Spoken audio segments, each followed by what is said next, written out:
vou pedir aos irmãos que abram as Bíblias de vocês na carta de Paulo aos Romanos, capítulo 16. Enfim, chegamos no último capítulo da carta.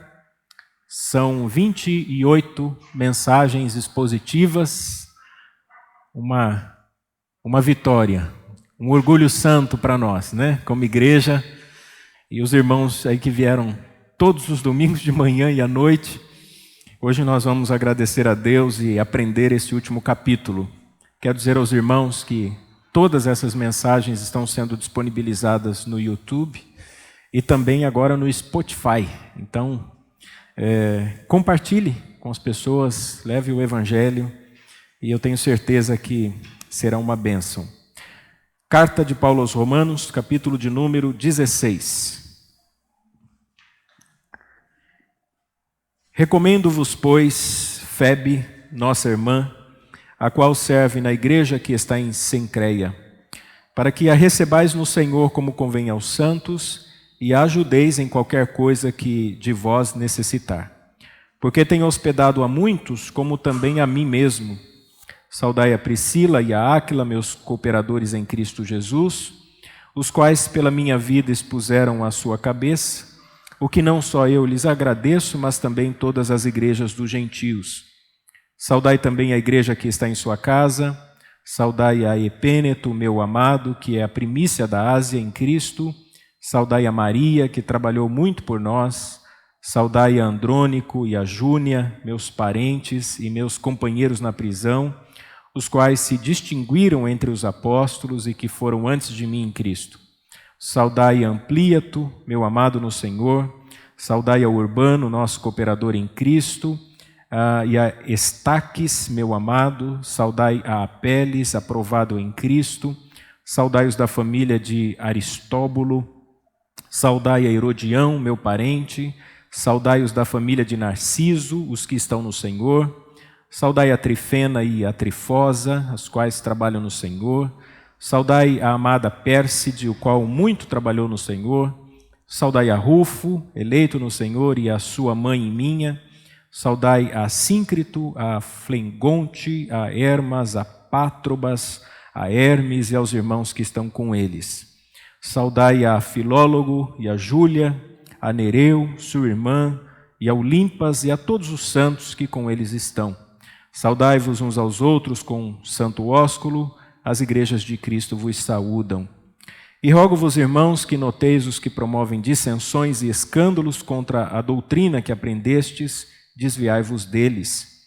Porque os tais não servem a nosso Senhor Jesus Cristo, mas a seu ventre, e com suas palavras e lisonjas enganam o coração dos simples. Quanto à vossa obediência, é ela conhecida de todos. Comprazo-me, pois, em vós, e quero que sejais sábios no bem, mas simples no mal. E o Deus de paz esmagará em breve Satanás debaixo de vossos pés. A graça de nosso Senhor Jesus Cristo seja convosco. Amém. Saúdam-vos Timóteo, meu cooperador, e Lúcio, e Jason, Sosípatro, meus parentes. Eu, Tércio, o que esta carta escrevi, vos saúda no Senhor. Saúda-vos Gaio, meu hospedeiro, e toda a igreja. Saúda-vos Erasto, procurador da cidade, e também o irmão Quarto. A graça de nosso Senhor Jesus Cristo seja com todos vós. Amém. Ora, aquele que é poderoso para vos confirmar segundo o meu evangelho e a pregação de Jesus Cristo, conforme a revelação do mistério que desde tempos eternos esteve oculto, mas que se manifestou agora e se notificou pelas escrituras dos profetas, segundo o mandamento do Deus eterno, a todas as nações para a obediência da fé, ao único Deus sábio, seja dada a glória por Jesus Cristo para todos sempre. Amém. Meus irmãos, nós aprendemos muita coisa com a carta de Paulo aos Romanos. Vamos fazer uma retrospectiva aqui e lembrar. Capítulo 1, Paulo começou dando saudações à igreja, falando do seu ministério, dizendo aos irmãos que ele desejava muito estar em Roma em outras oportunidades, mas que não tinha sido possível, né? Ele começa a carta dessa maneira. Aí no versículo 16 ao 17 do primeiro capítulo, ele fala da justiça de Deus. Ele diz que tanto judeus quanto gentios são justificados por Deus através de Jesus Cristo. Portanto, a salvação é de um jeito só. Ninguém é salvo por sacrifício, nem por obedecer à lei, nem por guardar o sábado, nem porque praticava circuncisão. A salvação somente através da justiça de Deus em Jesus Cristo. Aí até o capítulo 3, o versículo 20, ele falou da pecaminosidade dos homens. Ele diz que todos os homens pecaram e que destituídos estão da glória de Deus. Ele fala que a depravação do homem é visível e ele cita uma lista de vários pecados. Até o capítulo 5, ele vai falar sobre a justiça de Deus para a justificação. Se nós somos pecadores, como que é que podemos nos apresentar diante de Deus que é santo? E ele diz, através da justificação que há em Jesus Cristo. Aí do capítulo 6 ao 8, ele fala sobre a graça de Deus reinando através da justiça de Deus. Então nós somos salvos pela graça, mas isso teve um custo, e o custo foi a manifestação ou cumprimento da justiça de Deus através de Jesus. Aí do capítulo 9 ao 11, falou da justiça em relação aos judeus. Lembra? Foram os capítulos mais difíceis de entender. Como é que fica Israel no plano de Deus? E aí Paulo diz que Deus endureceu o coração de Israel para que os gentios fossem enxertados na oliveira, mas haverá um tempo em que a nação de Israel haverá de se converter. Não a etnia, mas os eleitos. Nem todo o de Israel é de fato israelita, foi o que ele disse. Do capítulo 12 em diante, ele fala sobre como é que o povo de Deus deve viver. E nós aprendemos como viver entre os irmãos, fracos e fortes, respeitando as diferenças, não discutindo por assuntos secundários, entendendo que algumas pessoas têm certas restrições, mas que se ela faz isso para Deus não tem problema. O importante é que nós vivamos limitados pelo amor ao próximo. E agora no capítulo que nós terminamos hoje de manhã, o capítulo 15, Paulo no finalzinho faz duas coisas. Ele relembra aos irmãos o seu apostolado. Ele falou, olha, eu sou apóstolo, não se esqueçam disso. Eu vim para pregar aos gentios e como Roma não é de judeus, tinha uma comunidade judaica, mas a Roma não era dos hebreus, né? Roma era pagã, era do império, a capital do império. Então eram gentios que estavam se convertendo. Paulo está dizendo assim, Roma é da minha jurisdição. Então eu sou apóstolo entre os gentios, logo eu sou apóstolo aos romanos. E aí ele então fala dos seus planos, foi o que eu disse hoje de manhã. Ele nunca perdeu de vista que o objetivo dele é fazer missões. Paulo quer pregar na Espanha, ele está em Corinto, ele escreve a carta, ele justifica aos irmãos, olha, eu recebi um recurso financeiro da Macedônia e da Acaia para ajudar a igreja de Jerusalém, para ajudar os pobres. Então, orem por mim, eu vou sair de Corinto, vou para Jerusalém, vou levar a oferta, orem para que os rebeldes não me peguem lá em Jerusalém e para que os irmãos aceitem a ajuda. Depois disto, eu vou subir para Roma, quero uma hospedagem em Roma, quero recurso para viajar para a Espanha e quero rever alguns irmãos e conhecer outros. Esse é o objetivo de Paulo. Agora, já no finalzinho da sua carta, o que Paulo faz é apresentar algumas considerações finais. Então ele vai encerrar a sua carta, depois de tudo isso que ele ensinou. E mesmo nas suas considerações, nós vamos aprender muitas coisas, das quais eu quero apresentar principalmente as pessoas a quem Paulo dá recomendações. Nós vamos aprender com essas recomendações de Paulo a essas pessoas e aplicar à nossa vida. Então vejam, nós vamos ver aqui 4 recomendações de Paulo. A primeira delas é uma recomendação específica a respeito de uma pessoa, cujo nome, Febe, é o que ele vai dizer no verso 1 e verso 2. Ele começa dizendo assim, recomendo-vos, pois, Febe, nossa irmã. Isso aqui é muito interessante porque na cultura judaica existe a centralidade do homem, né?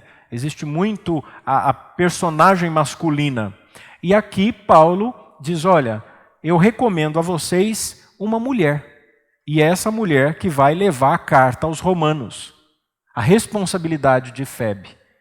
Ela vai tomar o pergaminho, né, escrito por um amanuense, vai levar esse pergaminho até Roma. E ela precisa ser bem recebida na igreja. Portanto, ele diz assim, recomendo-vos, né? Recomendar é apresentar alguém a um determinado grupo. Ó, essa daqui é Febe, estou enviando ela à igreja. Então, eu recomendo que vocês recebam nossa irmã. Eu imagino que para Febe não tinha sido, fosse fácil, porque ela não era conhecida da igreja, né? Até mesmo para Paulo, ele muitas vezes justifica a maneira ousada como ele escreve, e agora tem uma pessoa que vai trazer uma carta de um apóstolo. E eles dizem assim, ele está dizendo, embora vocês não conheçam Febe, ela é da nossa família, porque ela é nossa irmã. Então eu recomendo que vocês recebam ela, né? A nossa irmã é a família de Cristo. E aí Paulo faz 2 pedidos no versículo 2. O primeiro pedido é, a recebais no Senhor como fazem os santos. Não sejam duros, né? Não sejam reservados demais, mas sejam acolhedores. Recebam no Senhor, respeitem a nossa irmã, acolham a nossa irmã, tratem-a com respeito, né? Tratem-na, acolham ela na comunidade. Eu estou enviando ela a vocês. E o segundo pedido, e a ajudeis em qualquer coisa que de vós necessitais. Isso aqui é importante porque naquela época os cristãos eram perseguidos. E Febe tem uma grande responsabilidade que é levar a carta de Paulo aos romanos. E é uma mulher provavelmente de posses, ela em outras ocasiões já tinha ajudado alguns dos irmãos, e Paulo reconhece isso. Né? Ele diz assim, ó, porque tem hospedado a muitos, como também a mim mesmo, ou seja, até o próprio apóstolo Paulo, em alguma ocasião foi ajudado por Febe, e ele diz, agora é a hora da igreja ajudar a nossa irmã. Então, recebam bem ela e ajudem ela em tudo aquilo que ela necessitar. Então, a primeira recomendação é, a irmã que vai levar a carta deve ser bem recebida, bem acolhida e protegida. A primeira lição que nós tiramos aqui, como igreja, nós temos que acolher os irmãos que são vocacionados. Nós temos missionários, por exemplo, no campo, que estão dedicando suas vidas. Hoje de manhã nós fizemos uma intercessão missionária. E nós não podemos esquecer dos nossos missionários. Nós não podemos esquecer de sustentar os nossos missionários. Nós tivemos... antes de ontem, a conferência missionária, né? E foi exposto o trabalho que tem sido feito. Irmãos e irmãs que deixaram o ambiente de casa, a vida confortável, para ir pregar o evangelho num país estranho, ou numa vila ribeirinha, ou no sertão nordestino, que estão lá plantando igreja, que por ser uma região economicamente frágil, já enfrentavam dificuldades, e que agora estão completamente sem recursos. Então nós não podemos abandonar os nossos irmãos. Nós temos que continuar cuidando, orando por eles e dando assistência aos nossos irmãos. Isso aqui é muito importante, zelar por aquelas pessoas a quem Deus comissionou para pregar o evangelho. A segunda recomendação de Paulo é a vários irmãos conhecidos. Ele vai fazer isso do versículo 3 até o versículo de número 16. Por quê? Porque Paulo nunca tinha estado na igreja de Roma. Ele não foi o fundador da igreja e não foi pastor da igreja.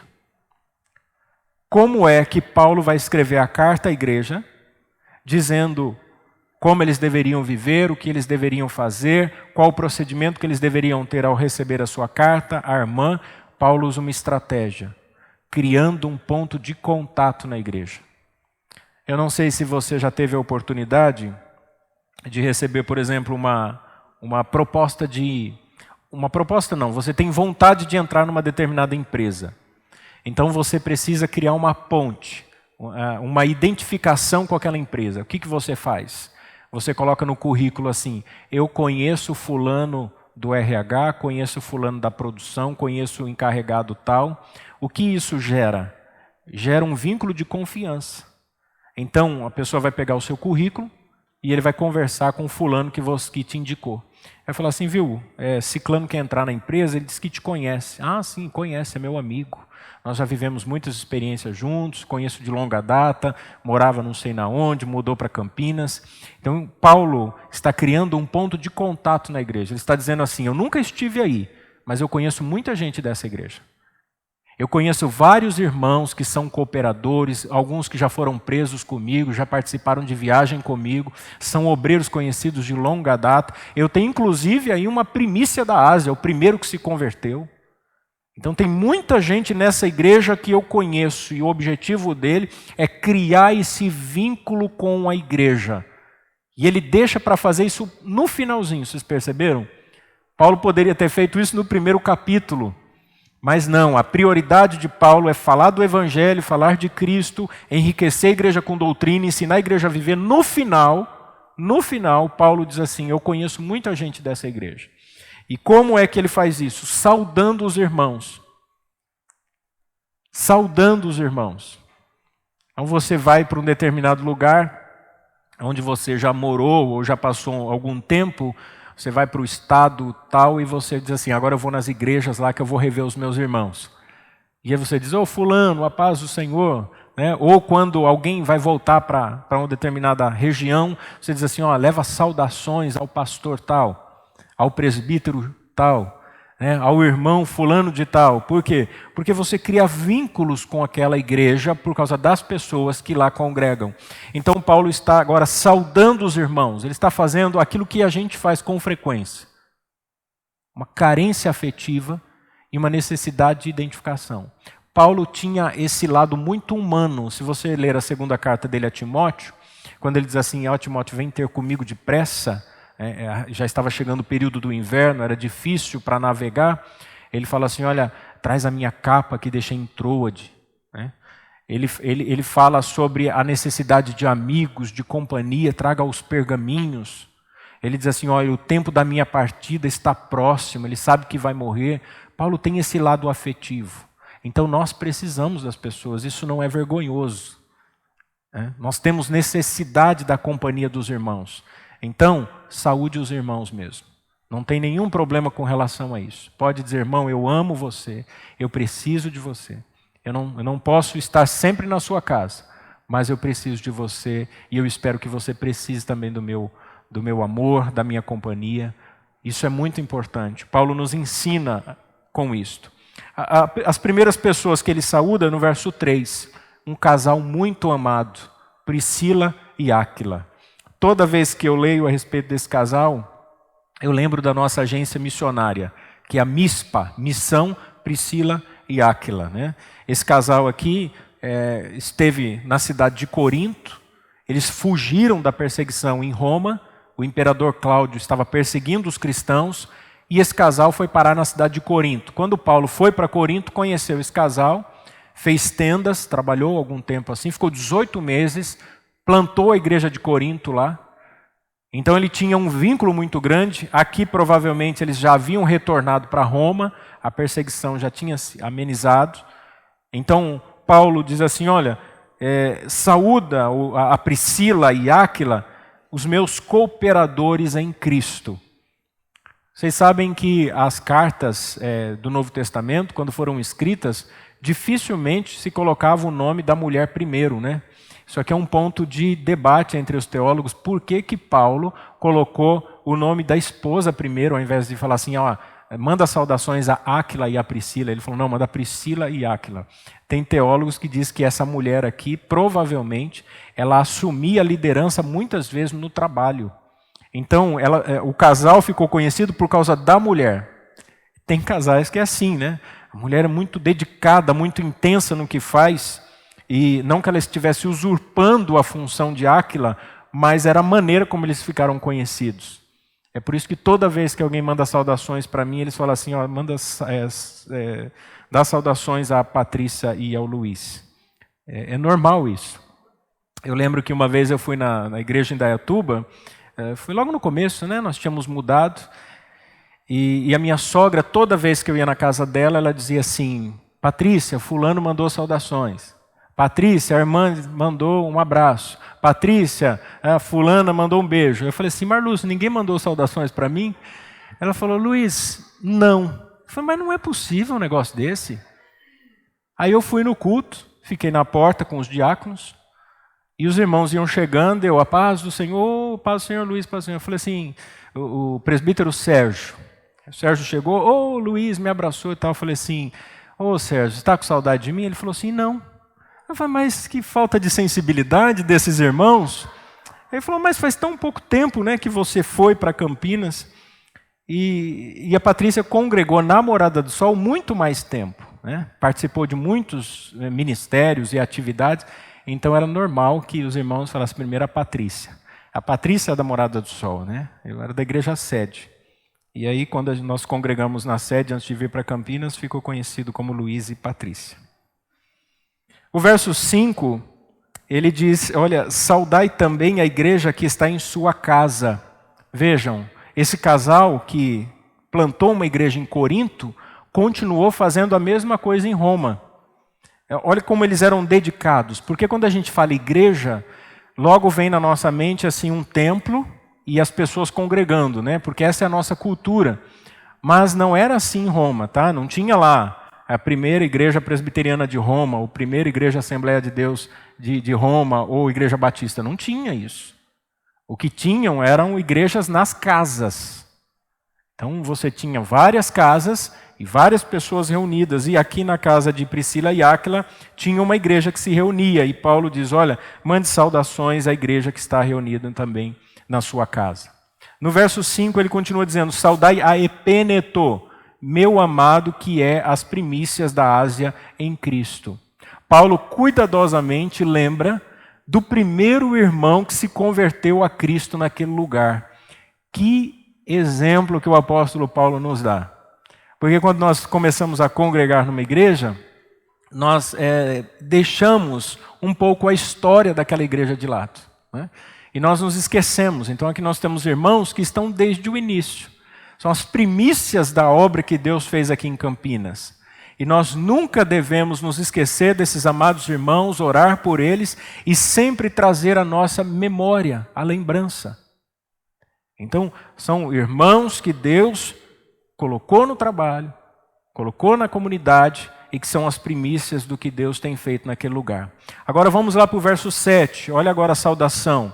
Saudai a Andrônico e Júnia, meus parentes e meus companheiros na prisão, os quais se distinguiram entre os apóstolos e que foram antes de mim em Cristo Jesus. Esse versículo é o mais difícil e o mais polêmico do capítulo 16.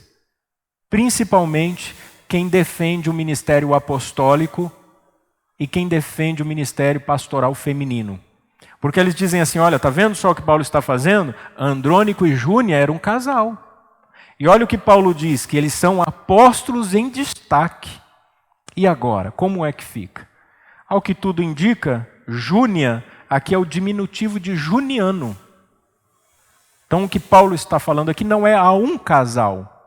A história da igreja reconhece isso, mas há dois cooperadores.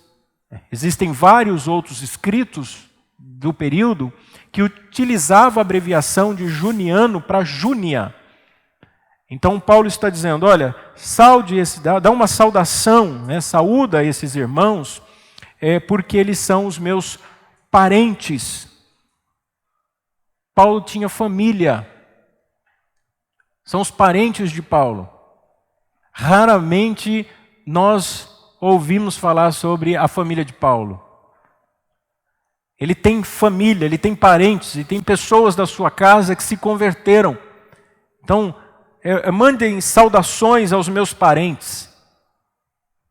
Olha a importância da família, né? Ele não se esquece dos seus familiares. Valorize sua família, cuide da sua família. Mande saudações a ele. Que são também meus companheiros de prisão. Em algum momento, esses irmãos ficaram presos, enfrentaram a prisão com Paulo. Pessoas que tinham uma experiência da perseguição, eram crentes maduros, crentes firmes, que enfrentaram com Paulo algumas dificuldades, os quais se distinguiram entre os apóstolos. Apóstolo aqui é no sentido geral da palavra, porque a palavra apóstolo significa enviado. Então qualquer obreiro ou missionário que vai levar o evangelho a uma região onde não tem sido ainda pregado o evangelho, ele é um apóstolo nesse sentido. Porque a palavra apóstolo no Novo Testamento, ela tem tanto o sentido geral quanto o sentido restrito. O sentido restrito é o que eu disse de manhã.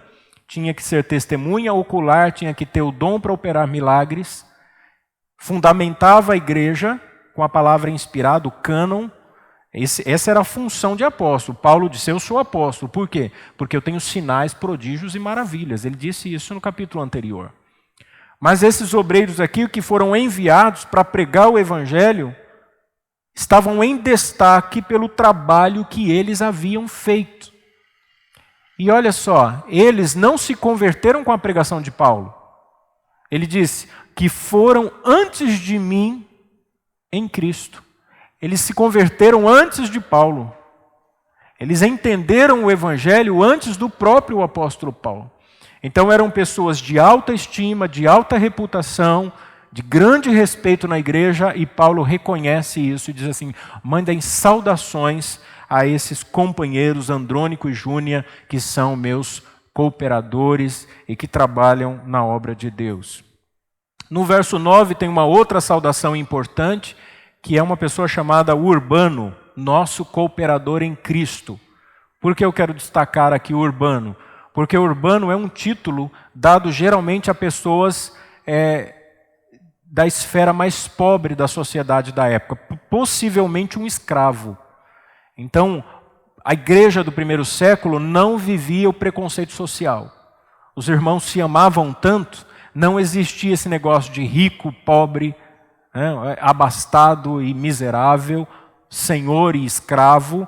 Os irmãos amavam igualmente. Paulo disse, mandem saudações ao Urbano. Meu querido cooperador, nos ajuda na obra, trabalhador no reino de Deus. Aí no verso 12, tem duas mulheres que as pessoas gostam muito do nome, e se você tiver filho, se tiver uma menina gêmeas, dá para colocar o nome, né? Trifena e Trifosa. É estranho para nós, mas no grego era um nome muito bonito, né? Esses nomes aqui no grego, por exemplo, Trifena significa graciosa e Trifosa delicada. Graciosa e delicada. Já imaginou? Você chegando lá em casa, pastor, o senhor tem filhas? Tenho duas, uma graciosa e uma delicada. Vem cá, Trifena, Trifosa. Né? É estranho.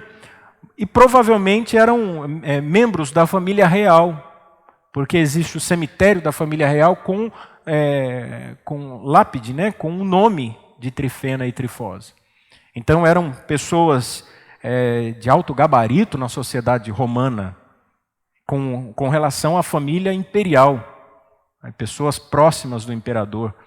E Paulo sabe muito bem com quem ele está falando, falou assim, manda saudações para os crentes aí. Ele falou de Urbano, o pobre, agora falou assim, olha, a Trifena e a Trifosa, que são as nossas amadas irmãs, e que trabalham no Senhor, né?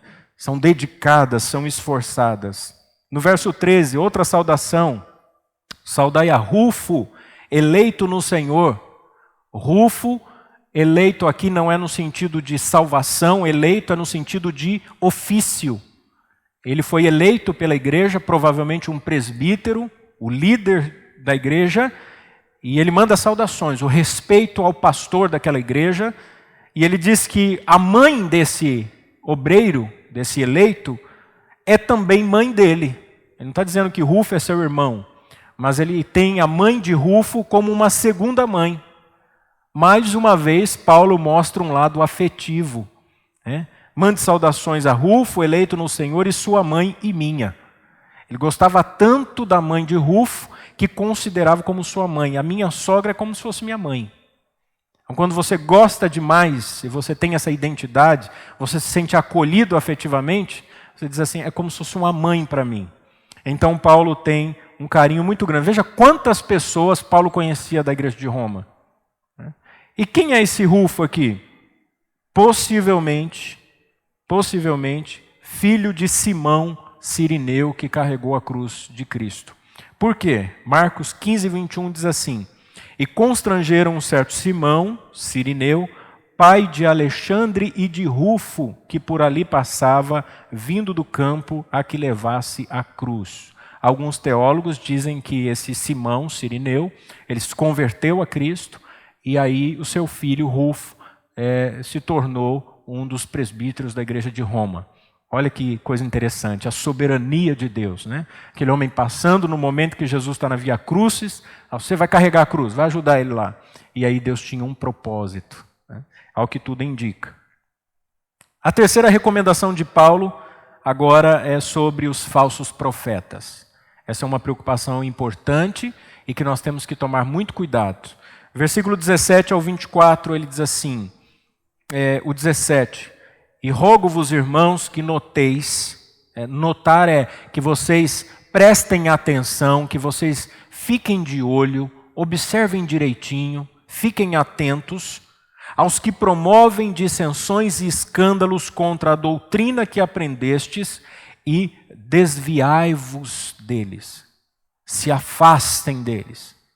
Mantenham distância, não sigam suas orientações, não sigam o seu caminho, não ouçam suas recomendações, tomem muito cuidado com esse tipo de pessoa. Paulo, até esse momento, não tinha ensinado sobre esse tipo de cuidado. Ele falou sobre judeus que estavam querendo evitar determinados alimentos, determinadas bebidas, ainda estavam observando algumas festas, guardando o sábado. Falou dos pagãos que às vezes participavam das festas de fraternidade, a glutonaria, a bebedeira, as desavenças que haviam entre eles. Ele pediu harmonia entre a convivência dos irmãos, mas agora Paulo está preocupado porque a igreja se reuniu em várias casas e começaram a surgir homens querendo participar dessas reuniões, e esses homens estavam promovendo dissensões, eles estavam rachando a igreja, estavam causando facções, divisões na igreja, e eles estavam causando escândalo.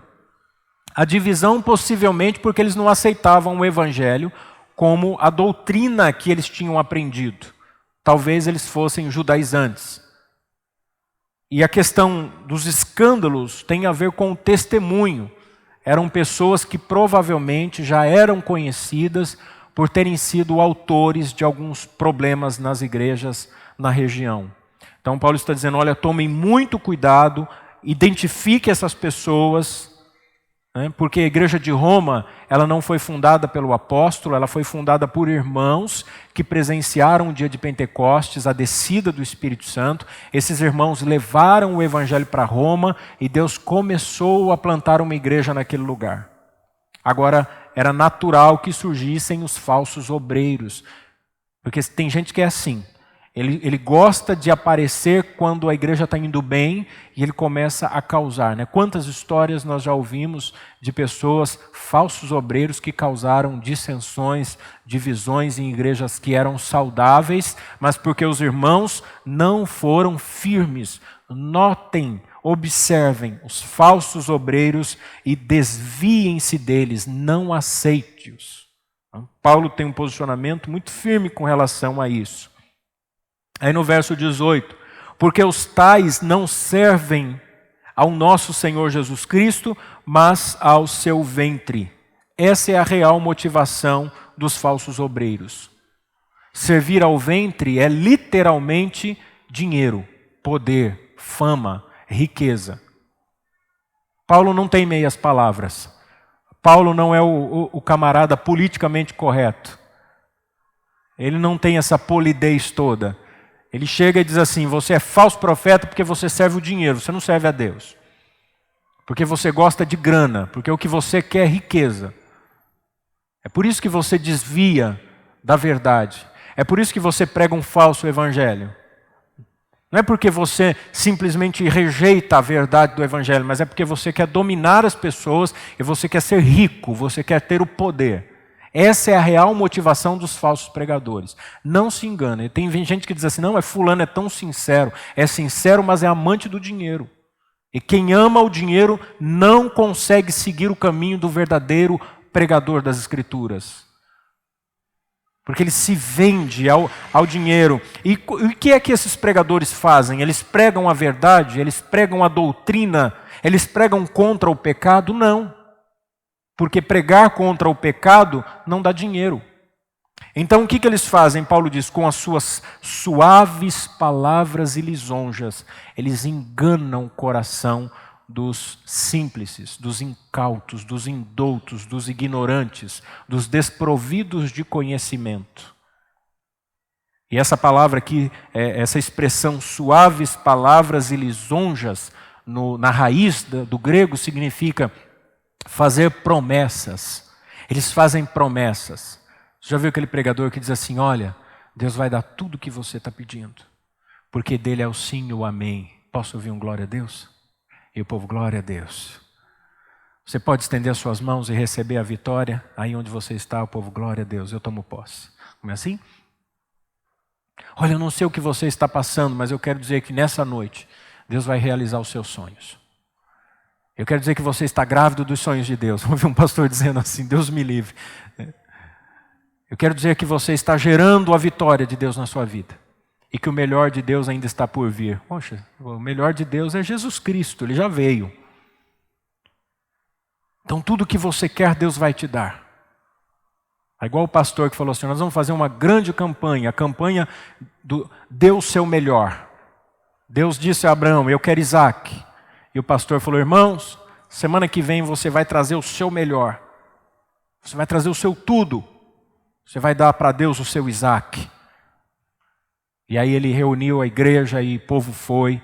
E ele disse assim, traga aqui na frente o seu sacrifício. O irmão ia lá com a escritura da casa e falou, meu Isaac é minha casa, está aqui a escritura. O outro ia lá com a chave do carro e disse assim, o meu Isaac é o meu carro, está aqui. O outro ia lá com um cheque e falou assim, o meu Isaac são as minhas aplicações, está aqui o meu dinheiro.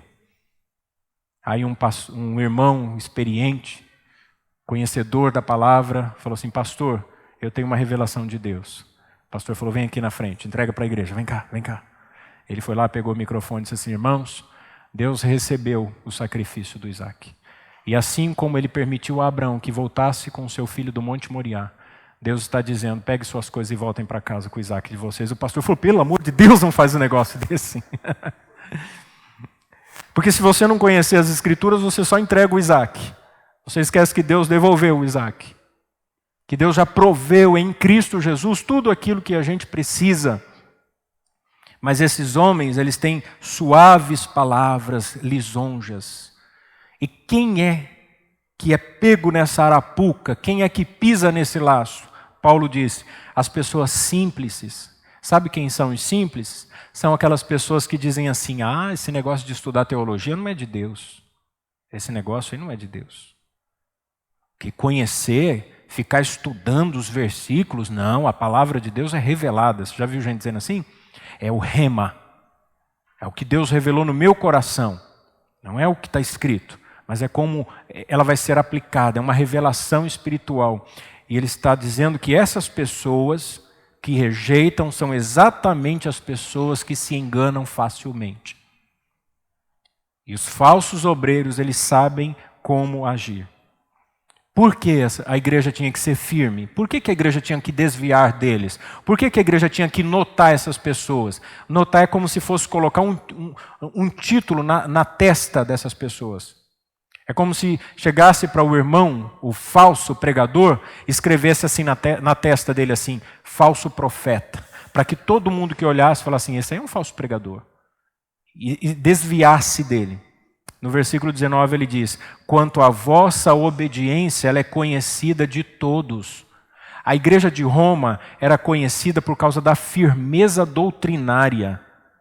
E se ela tolerasse os falsos mestres, se ela não tratasse o erro com dinamismo, com rigidez, ela correria o risco de perder esse reconhecimento.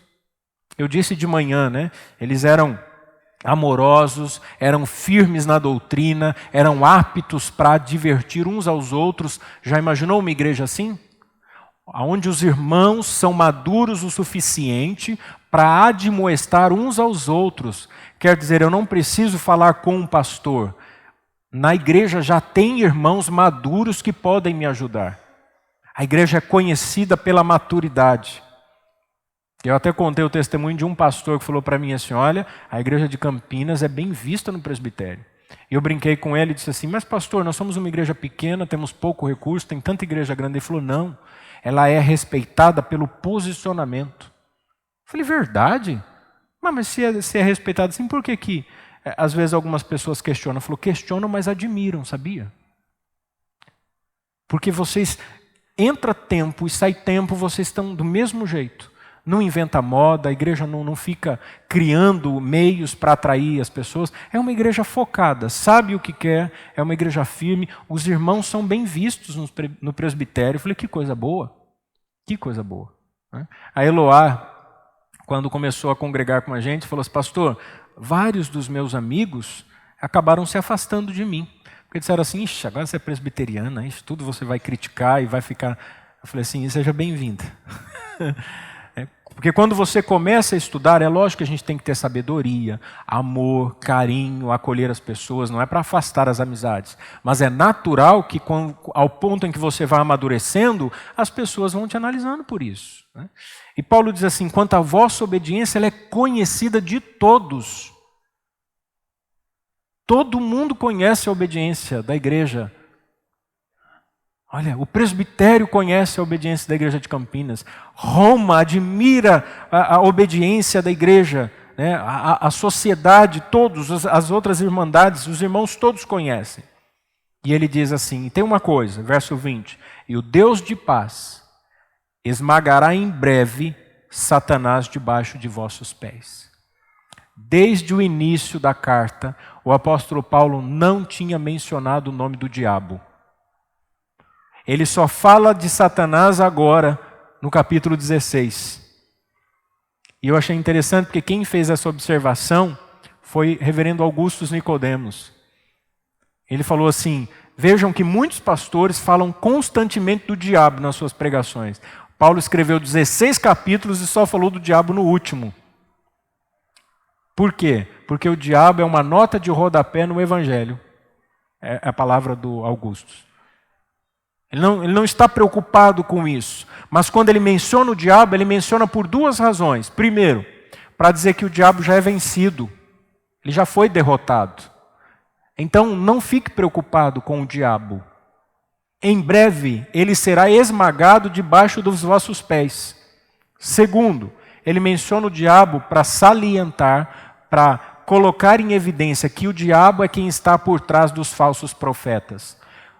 Todo aquele que deturpa a palavra de Deus, que prega um falso evangelho, tem por trás dele esta persona non grata, que é o diabo. O diabo está lá, motivando o falso pregador, instigando o falso pregador, até inspirando um falso pregador, para ele mentir em nome de Deus. Porque é isso que ele é, mentiroso e pai da mentira. É isso que o diabo faz desde o princípio, né? Desviar o foco, deturpar a palavra. Então todo falso pregador tem por trás o diabo. Por isso que nós temos que ser firmes e rejeitar. Então nós não podemos romantizar o falso pregador. Ele mente, mas é uma pessoa tão amorosa. Arreda-te de mim, Satanás. Até o apóstolo Pedro, quando chegou para Jesus e falou assim, não, eu não vou deixar você morrer na cruz. Não. Ele falou, arreda-te de mim, Satanás. Desculpa, amor, eu apontei o dedo assim, mas não foi a minha intenção. Eu falei, o que é isso? Não cogita das coisas de Deus, né? Somente das coisas dos homens.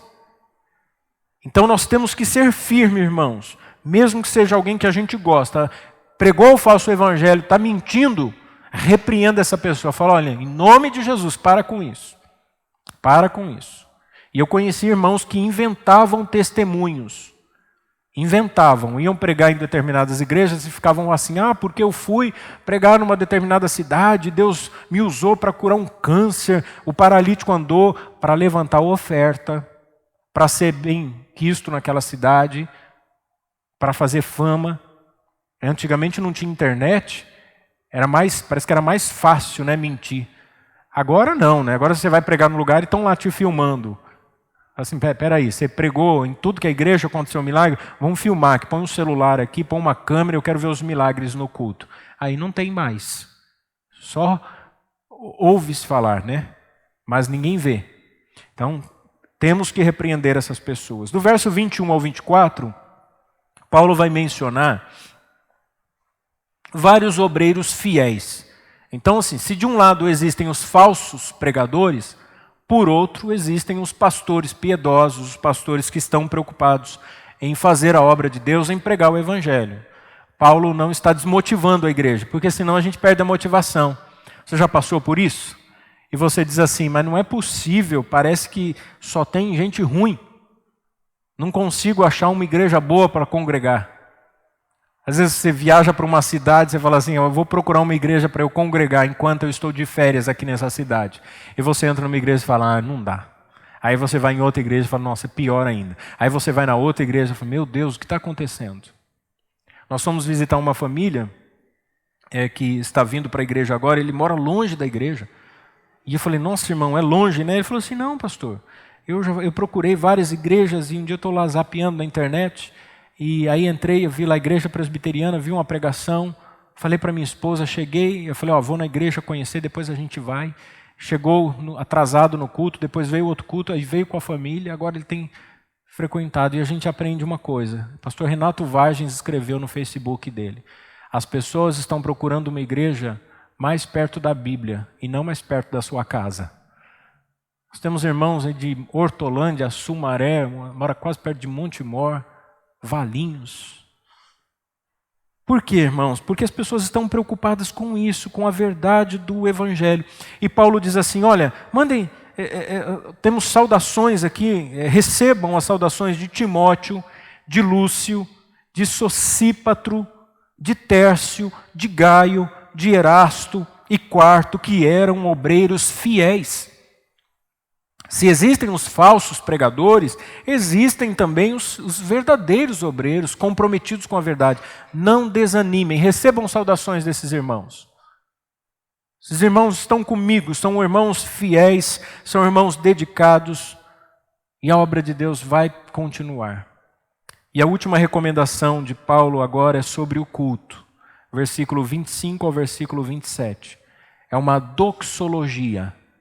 A doxologia é o resumo da carta de Paulo. Paulo termina sua carta prestando um culto a Deus. E ele então diz no verso 25, ora, aquele que é poderoso para confirmar segundo o meu evangelho e a pregação de Jesus Cristo conforme a revelação do mistério que desde tempos eternos esteve oculto. Ele é o apóstolo entre os gentios.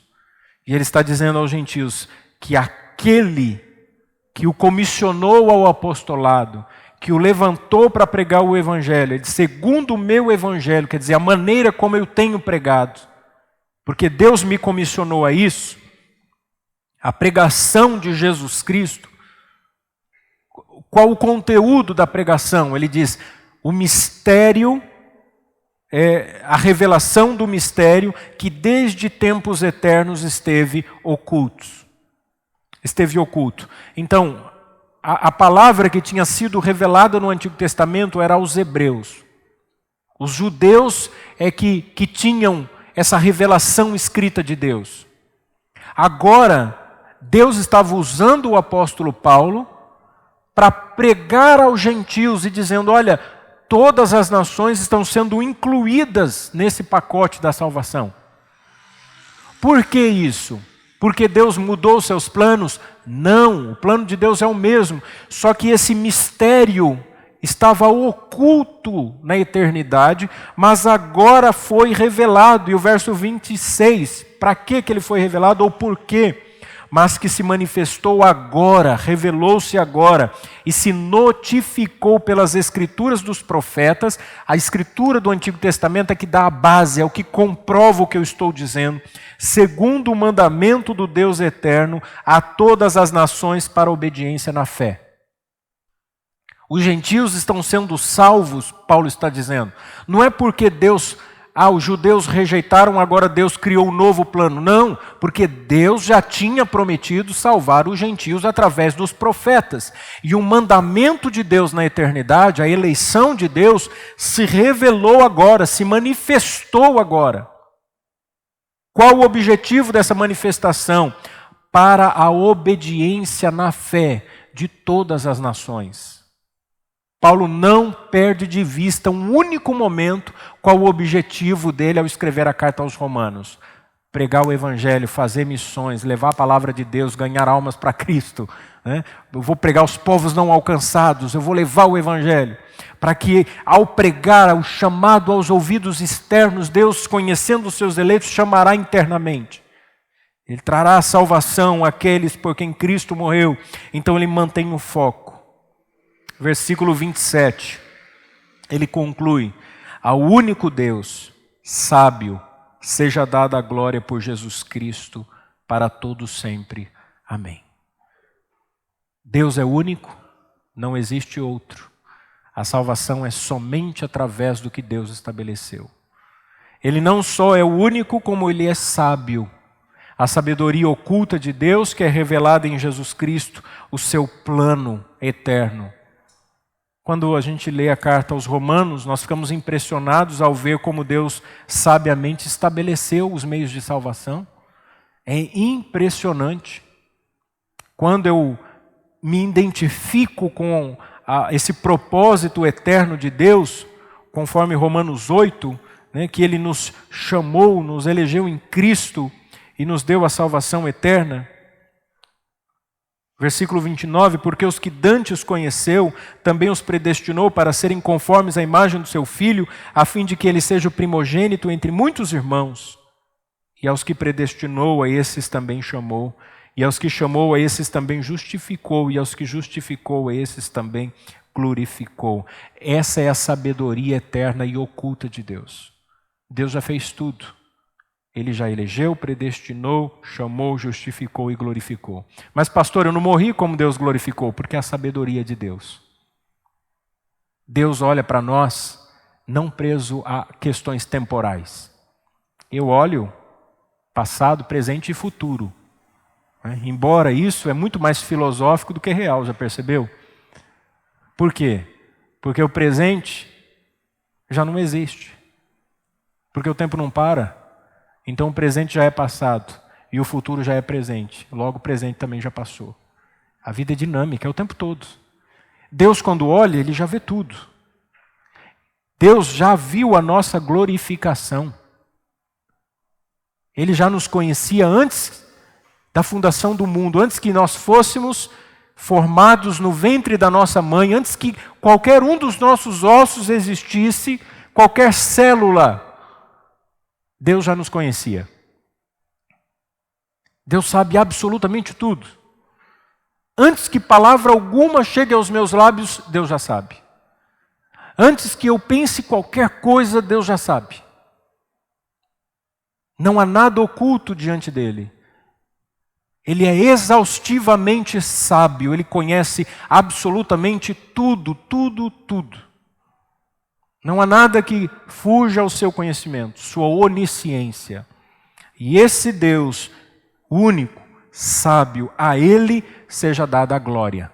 Glória pertence somente a Deus. E só existe uma maneira de nós glorificarmos a Deus. Porque glória é uma forma quase que visível de um atributo invisível de Deus, que é sua santidade. Como é que Deus manifestou sua santidade aos homens? Através de Jesus Cristo. A glória de Deus é claramente vista no Filho. Então, quando eu reconheço Cristo como meu Salvador, eu glorifico a Deus. Quando eu obedeço a palavra de Cristo, eu glorifico a Deus. Quando eu amo a Cristo, eu glorifico a Deus. Quando eu participo dos sacramentos que relembram, rememorizam o corpo de Cristo, eu glorifico a Deus. Quando eu oro em nome de Cristo, eu glorifico a Deus. Quando eu me volto para a cruz, para o Calvário, e eu tenho as afeições de Cristo, eu glorifico a Deus. Só existe uma forma de glorificar a Deus, em Cristo. Como diz John Piper, a glória de Deus brilha na face de Jesus Cristo. Ele é a expressão perfeita e exata do ser de Deus. Não existe outra maneira. Você pode ser a melhor pessoa do mundo, eu posso fazer as melhores coisas deste mundo, posso fazer obras de caridade, posso ajudar o meu semelhante, eu posso dar o meu corpo para ser queimado. Mesmo assim, eu não glorifico a Deus se não for através de Cristo. As boas obras só são boas se elas forem através de Jesus Cristo. Deus só recebe as nossas orações, a nossa santificação, o processo da nossa mudança de vida através do Filho. Ele é o único caminho, o único, não existem desvios, não existem outros meios. Não há santo, não há imagem, não há rito algum. Jesus, somente Jesus Cristo. Absolutamente nada mais. Nada, nada, nada. Só Jesus. Então Paulo termina dizendo assim: ao único Deus, sábio, seja dada a glória por Jesus Cristo. Hoje, como foi ontem, e será amanhã? Não, eternamente. Deus é glorificado no Filho eternamente, para todo o sempre. Amém. Amém. Seja assim a nossa vida, vivamos segundo a palavra de Deus. Não importa o que você esteja passando, lembre-se disso. O objetivo da nossa vida é glorificar a Deus através de Jesus Cristo. Seja com dinheiro, seja sem o dinheiro. Seja com saúde ou sem a saúde. Com a família ou sem a família. Você tem que buscar a glória de Deus em Cristo Jesus. Que Deus seja glorificado. Vamos orar? Gostaria que você ficasse em pé nesse momento para nós orarmos juntos. E vamos agradecer a Deus por essa série de mensagens e tudo aquilo que nós aprendemos esteja enraizado no nosso coração e que possamos colocar em prática na nossa vida. Soberano Deus e eterno Pai, nós te agradecemos nessa noite, hoje, 11 de outubro de 2020.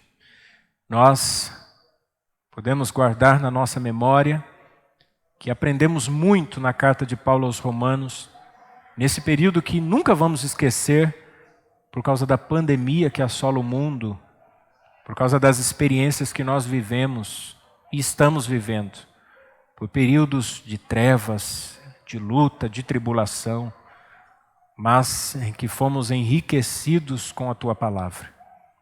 Porque desde que nós voltamos a congregar como igreja no culto público, nós nos debruçamos na carta de Paulo aos Romanos e aprendemos muito. E nós somos gratos por isso. Agradecemos ao Senhor com todo o nosso coração por esse grande privilégio.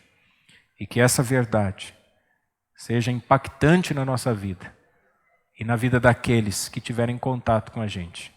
Nós possamos levar esse evangelho, falar de Jesus Cristo a todos quantos tivermos contato. É o que nós te pedimos em nome de Jesus. Amém.